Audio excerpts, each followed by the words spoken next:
Joe Kelley, welcome to Next. Thanks for your time. Thanks. Glad to be here. So, about 1 week into the strike, is it making an impact? I think it's making an impact in a couple of ways, right? I think first and foremost, we came to the table with some fundamental things we wanted to accomplish, right? First and foremost, we need to invest in our people, which I think is long overdue, and I'm thrilled that we're trying to do just that. We need to focus on keeping groceries affordable for everybody here in Colorado. And at the same time, we need to make sure we're running a sustainable business. So it is making an impact. We've made some progress, particularly over the last couple of days, and I'm optimistic.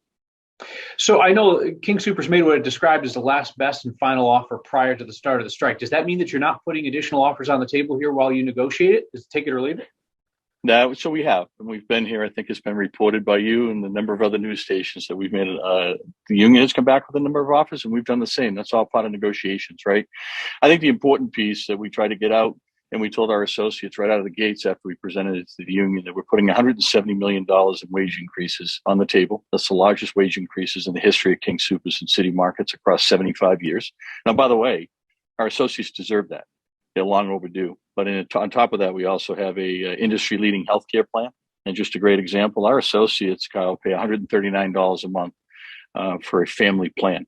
Most folks in Colorado pay well over $500 a month for a healthcare plan. So we're excited about that as well. We also have a pension. Only 9% of companies in America still have a pension, and our associates have a solid one. And they're thrilled to have it. And then last, we have tuition reimbursement up to $21,500. So we think we have a very comprehensive, fair offer on the table. I think we're making some progress, and I'm optimistic that we can kind of get this thing to a vote pretty soon. I want to talk about how this might be impacting the relationship between King Soopers and its employees. So recently, you got a temporary restraining order against your employees. If my boss got a temporary restraining order against me, I don't think that I would like it. How do you think your employees feel about it? Yeah, so I think it depends on who you talk to, right? What I want to be clear on, we have a number of our associates out on strike. We also have a number of our associates that are still working. We also have hundreds of people that have come in from outside of Colorado from other unions. First and foremost, the reason that we have the order, and clearly the court agreed with us, is our first obligation is the safety of our associates and the safety of our customers, right? And there were some activities that were happening that the court agrees were unlawful and certainly unsafe, blocking front doors, not letting folks drive through the parking lots. There were some threats and what have you. This is more about the safety for our associates and safety of our customers than anything else. And clearly the courts agreed with us. And in fact, the court's order not only prohibits harassing conduct, blocking store entrances, that kind of thing. You also asked for and received a reduction in the number of picketers who can be on the line, even if they're the most peaceable people in the world. Isn't that about making the strike look small and look weak just by taking people off the line? Well, I appreciate you asking that. That's absolutely not true. First and foremost, most of the time when people are striking, they're not on our property. We own a lot of our properties. It's private property. If we wanted to push, we would ask for everybody to come off the property. What the associates did and what the folks that have come in from out of town have done since, they're out on the sidewalk by the street. Perfect. There's still 10 or 12 or so folks in front of our doors, or at least on the front sidewalk. That's fine. I am perfectly fine with folks' rights to picket and to tell customers their opinions. I just want it to be safe. I want it to be orderly, and I want it to be organized. The only thing I'm not happy with is the union instructing these folks to send them to competition who don't pay their salaries. It doesn't make a lot of sense to me. But bottom line is, when we get through with this whole thing, I welcome all of our associates back with open arms, and I can't wait to see them. I can't wait to welcome them. And the same thing goes for our customers. So back and forth this week with the organizers of Denver's Martin Luther King Jr. parade, the Marade. They dropped King Soopers as a corporate sponsor, said that they wouldn't accept your donation this year. King Soopers told them to keep it and said that love should always be bigger than hate. You guys aren't accusing the organizers of the Martin Luther King Parade of engaging in hate, are you? Not at all. Not at all. I think our whole intention was the fact that sometimes people are misinformed about the facts of what's going on here with this whole negotiation due to the headlines that hit the press, whether it's comments that I made or whether it's because of the Local 7 comments that their president. At the end of the day, we were never called. We were never asked any questions about what the strike was all about. And they made the decision the way they did. From my standpoint, keep the money. This is all about celebrating Martin Luther King, the history and all the things that he's done for our great country. What do you think he would make of your current situation? I know we're both guesstimating because he's been gone a long time, but he was a clear supporter of union rights and the working man and woman. What do you think he'd make of the situation? Well, I'd start with this. I'm also a clear supporter of union rights. I started back in 1984 as a deli clerk in the union.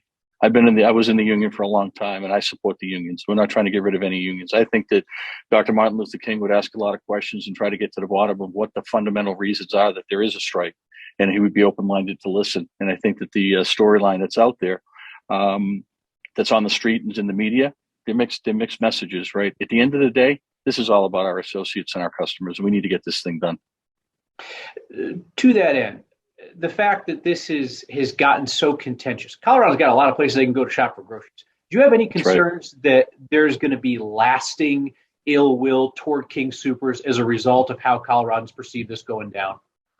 Yeah, I think it's another great question. Am I concerned about it? Absolutely, I'm concerned about it. Customers they make the decision on where they want to shop, where they want to spend their hard-earned monies, right?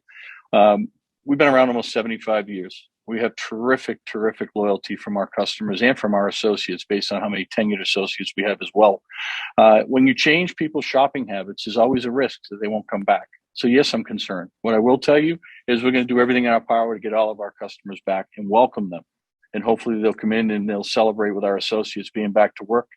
And a lot of our folks have shopped with us for a very long time. And I've heard from a number of customers that just want to come back and get back to their own shopping habits and see those friendly faces behind the deli are up front, and they can see their favorite cashier and what have you. So does it concern me? Absolutely, it concerns me. But I'm optimistic that they'll come back and see us. There's that recent economic roundtable study of 10,000 Kroger workers that suggested that 3/4 of them were experiencing food insecurity. I know the company said that they think that study is misleading. What do you get the sense that the level of food insecurity among your own workforce is like if it's not 70, 80%? Yeah, I definitely don't think that that's the case. I do think it's misleading. Let me just give you a real good example. In our last best and final offer, and I'll just talk about a cashier on our front end. A cashier on our front end that has 5 years experience will be making $48,000 a year as a cashier, by the way, deserved, when this contract is settled. What does that mean? In year one, they'll receive a $347 a month pay increase. In year two, that grows to $486 a month. And in year three, it grows to $625 a month. On top of that, with the solid industry-leading healthcare package, we are industry-leading with what we do from a pay perspective.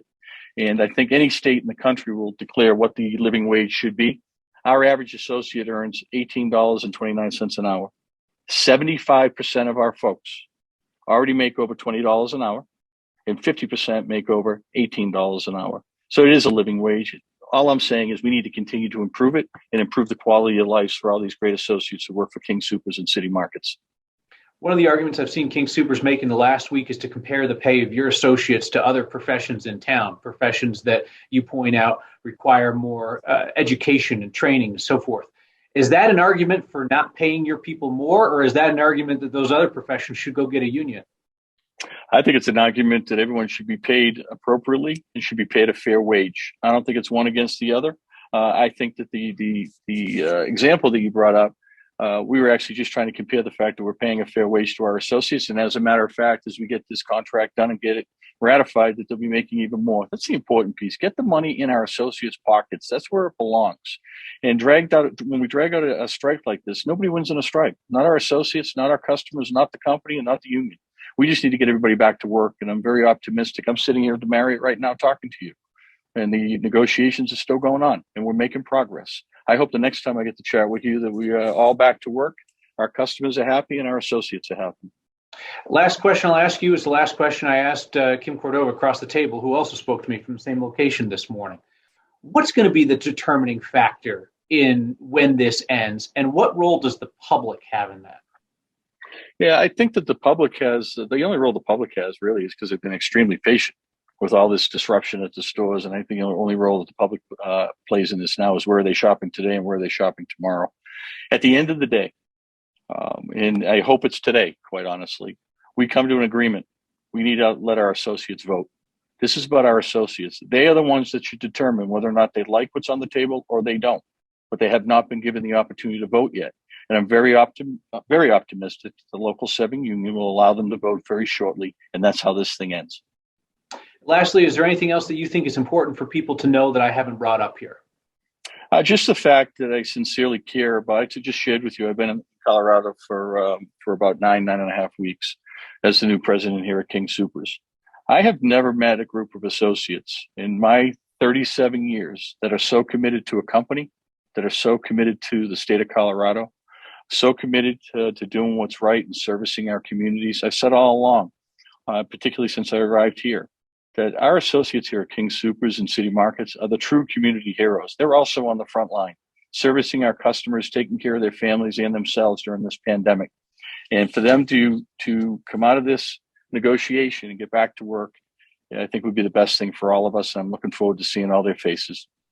All right, Joe Kelley, appreciate your time. Look forward to having you on again. Thank you very much. Thanks for taking the time.